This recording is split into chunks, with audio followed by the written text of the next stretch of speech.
बिस्मिल्लाहिर्रहमानिर्रहीम, अस्सलाम वालेकुम। देसी खाने किचन में खुश आमदीद। आज हम अफ्तार स्पेशल में बहुत ज़बरदस्त से स्नैक्स बनाएंगे। तो किचन में पड़ी हुई चीज़ों से 2 से 3 चीज़ों से हम ये ज़बरदस्त स्नैक्स बनाएंगे। तो माशाल्लाह आप इनकी लुक चेक करें, ये कितने ज़बरदस्त हमारे ये स्नैक्स बन के तैयार हुए हैं। बिस्मिल्लाहिर्रहमानिर्रहीम, इजी रेसिपी बनाना स्नैक्स स्टार्ट करते हैं। तो सबसे पहले एक पैन लेंगे, इसमें सबसे पहले हमने मैदा शामिल कर लेना है। मैदे को अपने अच्छे से छान लेना है। तो यहाँ पे मैं मैदा इसमें यूज करूंगी 1.5 कप मैदा हमने शामिल कर लिया। अब इसमें अच्छी सी जबरदस्त सी फ्लेवरिंग हम इसमें शामिल करेंगे। तो इसमें हम शामिल करेंगे 1/2 टीस्पून नमक जाएगा इसमें, और साथ ही हम इसमें शामिल करेंगे करीबन 1/2 टीस्पून के करीब अजवाइन। अजवाइन को आपने इस तरह से हथेली में लेके मसल लेना है अच्छे से पहले, तो इससे बड़ा ज़बरदस्त टेस्ट आएगा और हाजमे के लिए भी बेहतरीन चीज़ है। तो साथ ही हम इसमें शामिल करेंगे घी। तो घी यहाँ पर मैं इसमें यूज़ करूँगी 2 खाने के चम्मच। ये छोटे वाले हैं, अगर बड़े वाला आप यूज़ करें तो आप 1 खाने का चम्मच यूज़ कर सकते हैं। आप ऑयल भी यूज़ कर सकते हैं, लेकिन घी के साथ ये स्नैक्स बड़े क्रिस्पी बन के तैयार होते हैं। तो अभी हम इस तरह से बिस्मिल्लाह पढ़ के अच्छे से इसको मसल लेंगे हाथ में इस तरह से। तो उसके बाद मैं आपको बताऊंगी कि इस डो को हमने गूंदना किस तरह से है। पहले हम अच्छे से मिक्स कर लेंगे। तो अच्छे से मिक्स कर लिया है, तो इस तरह से दबा के आप चेक कर सकते हैं।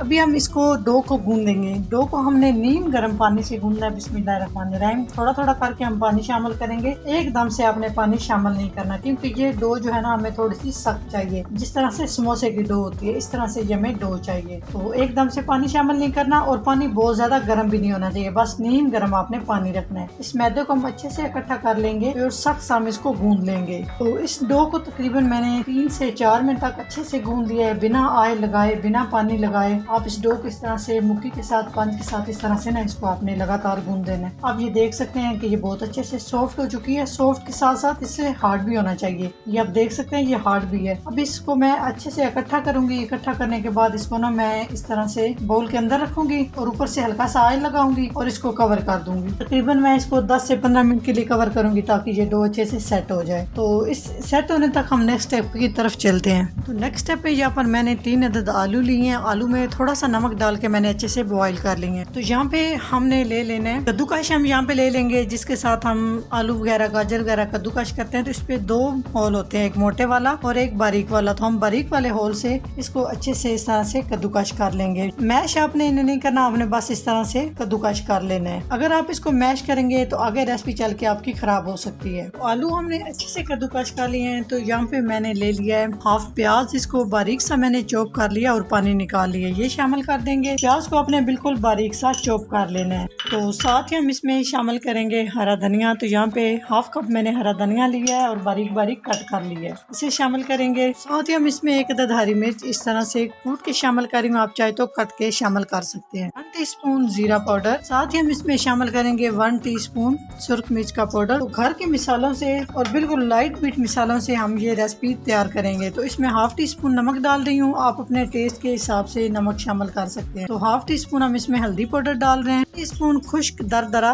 धनिया डाल देंगे। अभी हम इसको अच्छे से मिक्स कर लेंगे। अच्छे से मिक्स करना है। मिक्स करने के बाद आप नमक मिर्च चेक कर सकते हैं, अगर कम लगे तो आप इसमें शामिल कर सकते हैं, क्योंकि अभी तो रोजा है, घर में किसी छोटे बच्चे को भी आप चेक करवा सकते हैं। अच्छे से मिक्स कर लिया। अगर इस बैटर को हम इसी तरह से रेसिपी में यूज करेंगे तो जब हम फ्राई करेंगे ये सारा बैटर निकल जाएगा, फिर इसका कोई फायदा नहीं है। तो इसको बाइंड करने के लिए हम इसमें शामिल करेंगे कॉर्नफ्लोर। यहाँ पे कॉर्नफ्लोर शामिल कर रही हूँ 2 खाने के चम्मच। अगर आपके पास है तो शामिल कर सकते हैं, नहीं है तो आप इसकी जगह पे 2 खाने के चम्मच मैदा यूज कर सकते हैं, या आप चावल का आटा भी 2 खाने के चम्मच यूज कर सकते हैं। तो अच्छे से मिक्स कर लेंगे जी। तो अच्छे से बैटर हमारा माशाल्लाह एकदम कलरफुल सा रेडी हो चुके हैं, आप देख सकते हैं। तो इसको हम साइड पे कर देंगे। 10 मिनट के लिए इसको फ्रिज में रखेंगे, या ताकि ये थोड़ा सा ठंडा हो जाए। तो नेक्स्ट स्टेप की तरफ चलते हैं जी। तो भी हम अपनी डो को चेक कर लेते हैं कि किस तरह से रेडी हुई है। माशाल्लाह जबरदस्त सी डो हमारी जो है ना वो सेट हो चुकी है। तो यहाँ पे हम इसके 2 पेड़े बना लेंगे इस तरह से, और हाथ में लेके इस तरह से पेड़े को हमने गोल बना लेना है इस तरह से, बहुत इजीली। जिस तरह से आप रोटी वाला पेड़ा बनाते हैं ना, इस तरह से बस आपने इसको ना गोल कर लेना है। तो दूसरा भी हम इसी तरह से बना के रख लेंगे, ताकि दूसरा पेड़ा भी हमारा जो है ना वो सेट हो जाए। तो यहाँ पे हम एक पेड़ा उठाएंगे, इसको हल्का सा हम इस तरह से ना पुश कर लेंगे। तो अब हम पेड़े में ना इस तरह से जगह बनाएंगे। इसको इस तरह से ना साइड से हमने मोटा रखना है और अंदर से हम इस तरह से इसकी जगह बना लेंगे इस तरह से। बहुत इजीली है, कोई मुश्किल नहीं है, बहुत आसानी से आप इसको इस तरह से बना लेंगे। अब दरमियान से हम इस तरह से ना हल्का से इसको दबा लेंगे, ताकि इसके अंदर अच्छी सी जगह बन जाए। तो साइड आप देख सकते हैं इस तरह से मोटी होनी चाहिए। अभी हम इसमें जो हमने मटेरियल रेडी करके रखा है इसको डाल देंगे। तकरीबन यहाँ पे ना मैं 2 खाने के चम्मच के करीब इसमें मैंने ये मटेरियल शामिल किया है। तो इसको अब हम जोड़ लेंगे अच्छे तरीके से। इस तरह से इसको हाथ के साथ इस तरह से ना हम इसको जोड़ेंगे। इसकी जो साइड है इसको इस तरह से पकड़ के इसको ना इस तरह से ना हमने जोड़ते जाना है और इसको इस तरह से दबाएंगे।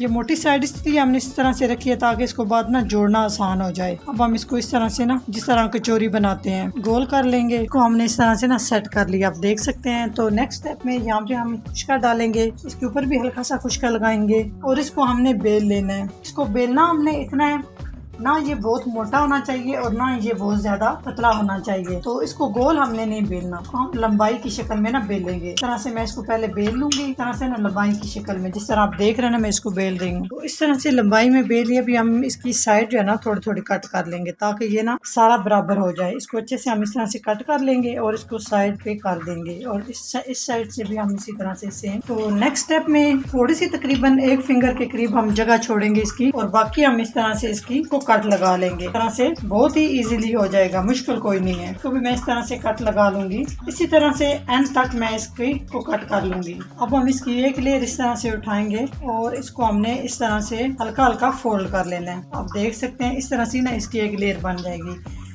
बाकी भी हम सेम इसी तरह से दूसरी भी मैं आपको करके दिखाती हूँ। आपको ये मुश्किल लग रहा होगा लेकिन यकीन जाने बिल्कुल भी मुश्किल नहीं है। आप इजीली आपको ना इस तरह से फोल्ड कर सकते हैं। तो सारी मैं इसी तरह से इसका ये डिजाइन बना लूंगी। ये तो इस तरह से सारा मैंने इसको सेट कर लिया है। अभी हम इसको ना फोल्ड करेंगे। तो इस तरह से हमने फोल्ड करते जाना है, बस हल्के हल्के हाथ से आपने इसको इस तरह से फोल्ड करते जाना है और ये बड़ा जबरदस्त सा डिजाइन इसका बन जाएगा। ये आगे वाली साइड इसकी हमने इसको इस तरह से ना दबा देना है। इस तरह से हमने इसे बना लिया। दूसरा भी सेम हम इसी तरह से बना लेंगे। तो ये देखें जबरदस्त सा डिजाइन बन चुका है। तो इस तरह से हमने बना के तैयार कर लेंगे। तो एक साइड पे हमने ऑयल को गर्म होने के लिए रख दिया। ऑयल आपने पहले गर्म करना है, फिर आपने आंच कम कर देंगे। तो बिस्मिल्लाहिर्रहमानिर्रहीम पढ़ के आराम से हम इस तरह से एहतियात से इस तरह से हम रखते जाएंगे। इस स्नैक्स को आपने बहुत ध्यान से रखना है, आपने अपने हाथ नहीं जला लेने। मीडियम आंच पे हम इन्हें फ्राई करेंगे गोल्डन कलर आने तक। पहले हम बिल्कुल भी इन स्नैक्स को छेड़ना नहीं है। तकरीबन 1 से 2 मिनट के लिए मीडियम आंच पे हम इन्हें फ्राई करेंगे। जब हल्का सा गोल्डन कलर एक साइड पे आना शुरू हो जाएगा उसके बाद हम एहतियात से हम इनकी साइड चेंज करेंगे।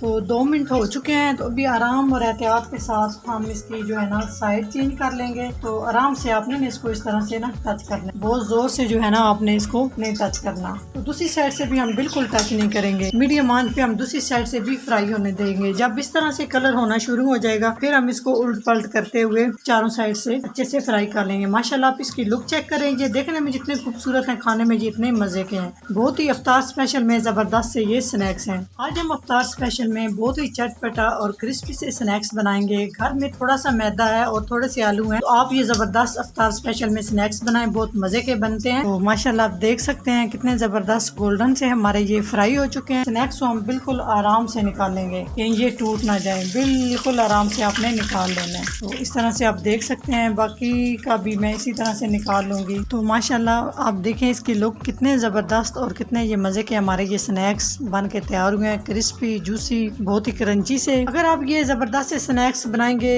समोसे कचौरियाँ कबाब सारी रेसिपीज जो है ना वो फेल हो जाएंगी। यकीन जाने इतने ये मजे के बन के तैयार होते हैं। तो माशाल्लाह आप इसकी लुक चेक करें। अगर मेरी ये रेसिपी जरा सी भी अच्छी लगे तो लाइक एंड शेयर कीजिएगा। चैनल को सब्सक्राइब नहीं किया तो प्लीज चैनल को सब्सक्राइब करें और बेल आइकन लाजमी प्रेस करें। इससे मेरी हर नई आने वाली वीडियो आप सबसे पहले देख सकेंगे। तो इंशाल्लाह ताला एक नई रेसिपी के साथ हाजिर होंगे। तब तक के लिए अल्लाह हाफिज।